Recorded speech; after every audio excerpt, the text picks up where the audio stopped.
This is the Hidden Killers podcast with Tony Brueski, featuring retired FBI Special Agent Jennifer Coffindaffer. When it comes to conspiracies, I want to say this. Conspiracy and incompetency roll together pretty well, and they both look very, very similar. I'm going to go with incompetency on this. I hope that that's what it is, but I hope we do get an honest investigation into this. And God forbid there be somebody who was just kind of playing this lax because they didn't like his politics.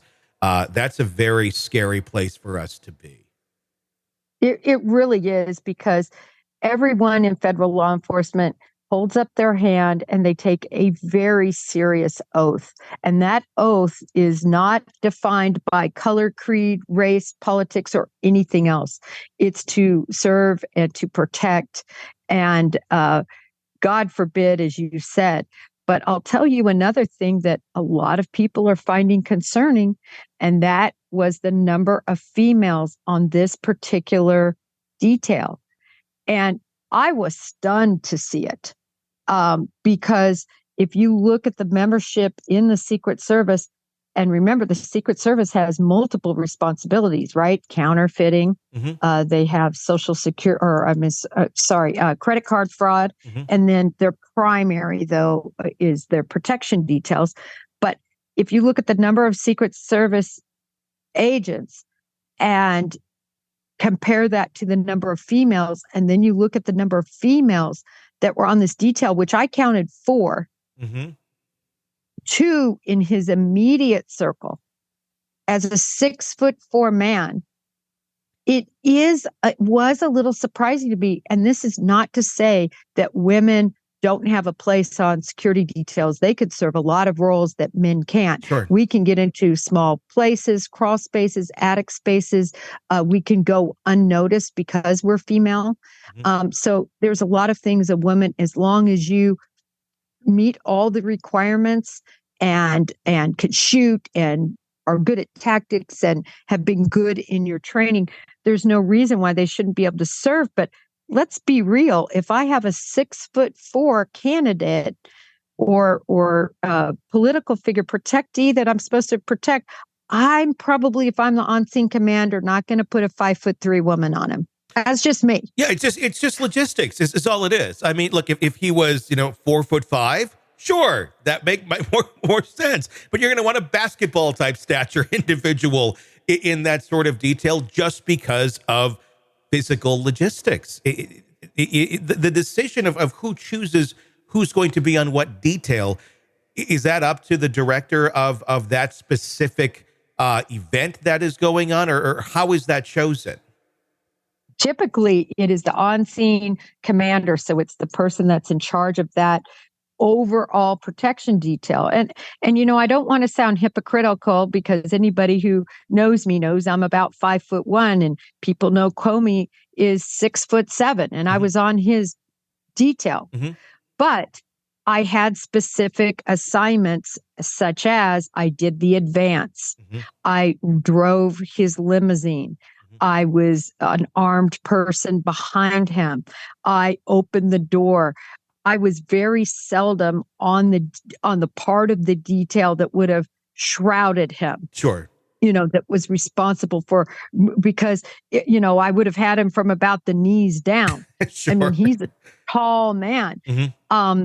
But also carry into that, I do believe, though, that no matter whether you're a man or a woman, are you going to keep your head about you in this situation and do the right thing and not turn tail and run? Because when bullets are flying, you're really tested. You could do this all day long with paintballs in practice, but what happens when bullets are flying? And I can tell you, different people respond differently. And so I was proud to see the woman on his detail did do everything she could to shroud him, to get him to duck, and put her life totally, disregard her life for his safety. But then I saw one of the other women right there up on the stage, confused. What do we do now? I think she said. Mm-hmm. Don't hold me to the exact quote, but it was something like that. Where are we doing? What are we doing?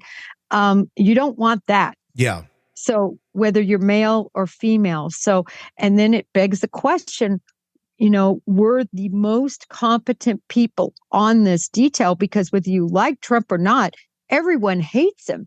And surely the Secret Service had to consider him one of the number one most volatile targets that they would protect. I would think. I mean, you're going to have that level. I mean, volatile with anyone on this presidential election ticket or any of the tickets, that they're number one target for crazy people like this I don't know. I mean, if it comes down to, well, we kind of put, the B team on here today. There is no B team day for people like this, especially in this environment. Maybe when he's 90 something and he's not in any sort of political office or running. Okay, you got B team, but this is not that time. And quite frankly, the B team needs to go handle credit card fraud. Yeah. This was.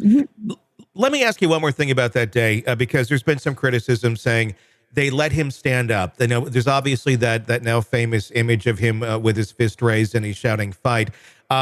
Should that have been allowed to happen? And it's not a political statement of I don't want that to happen if I don't agree with his politics, but how did he do that? How did no one keep him down? I mean, he was in another before we knew that there wasn't another shooter. We knew the one shooter was down, but we didn't really know if there was somebody else out there with something like this. Should he have been kept down, or was this just kind of how it went? Maybe he pushed his way out through them in the fog of the war of what was going on at that moment. How did he do that? Okay, I can explain that. So protectees, they're not as pliable as you might think. Mm-hmm. They're going to do what they want to do. They act spontaneously. You're doing the best to make your bubble around them, really the human shield. You're also have your head on a swivel to the point that you're making sure that the immediate threats aren't coming at him. I mean, somebody could have jumped out of the crowd as an example and attacked. Nobody really knew it was happening so quick. The other thing is, in other words, people can do quick motions like that, and you're trying to control him. He's a 6'4" guy. He's taller than I think anybody on the stage. So, how long did that take? A second, 2 seconds? Mm-hmm. It was quick. The other thing is, he is in his late 70s. I mean, to get somebody to crouch, just think of grandparents that are in their late 70s, 80s, mm-hmm. and that stature to crouch down low and crawl, it's difficult for a nimble person in their 30s. Yeah. So there were a lot of, physicality things, I think, going on there that resulted in what we saw. Fascinating to hear your perspective on this and kind of a behind the curtain look. There's obviously going to be a lot of investigating going into this. It'll be fascinating to see what we find out in the coming weeks and months. Sick of the ads? We are too. Start listening with no commercials now and get access to all of our episodes in advance of everyone else. Become a True Crime Today Premium Plus subscriber on Apple Podcasts. Search True Crime Today Premium Plus on Apple Podcasts or go to our podcast page and sign up now. True Crime Today Premium Plus. Sign up now.